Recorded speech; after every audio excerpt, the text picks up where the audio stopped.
గాజాలో శాంతి స్థాపన వైపు అడుగులు పడుతున్నాయి. శాంతి ఒప్పందానికి ముందుకు రావాలని, లేకుంటే నరకం చూపిస్తామన్న అమెరికా అధ్యక్షుడు ట్రంప్ హెచ్చరికలతో హమాస్ కాస్త దిగొచ్చింది. ట్రంప్ ప్రతిపాదించిన 20 సూత్రాల ప్రణాళికలో బందీల విడుదల సహా కొన్ని అంశాలకు అంగీకారం తెలిపింది.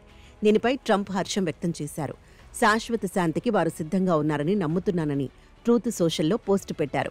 గాజాలో బాంబు దాడులను వెంటనే ఆపేయాలని, అలాగైతేనే బందీలను సురక్షితంగా వేగంగా విడుదల చేయించుకోగలమని ఇజ్రాయెల్కు సూచించారు.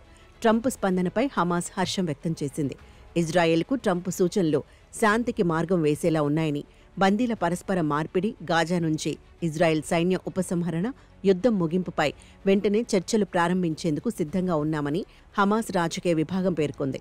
ఇక ట్రంప్ శాంతి ప్రణాళిక ప్రకారం మొదటి దశ అమలు కోసం తాము సిద్ధమవుతున్నట్టు ఇజ్రాయెల్ సైన్యం తెలిపింది. కానీ ఉన్నట్టుండి గాజా సిటీతో పాటు పలు ప్రాంతాలపై వైమానిక, డ్రోన్ దాడులు చేసింది.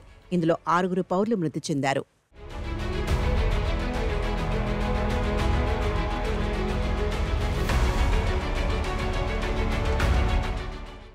మరోవైపు గాజాలో శాంతి కోసం ట్రంప్ నాయకత్వంలో నిర్ణయాత్మక ముందడుగు పడిందని ప్రధాని మోదీ ఎక్స్లో ప్రశంసించారు.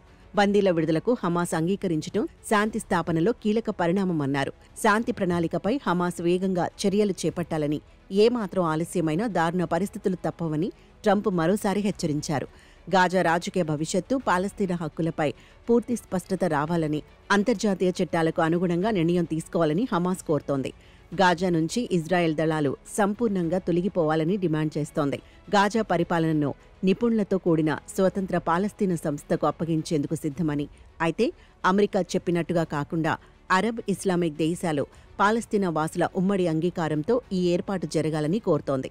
అయితే 20 సూత్రాల ప్రణాళికలో కీలకమైన ఆయుధాలు వదిలేయాలన్న అంశంపై హమాస్ ఎలాంటి స్పందన వెల్లడించలేదు. హమాస్ ఇంకా 48 మంది బందీలను అప్పగించాల్సి ఉంది.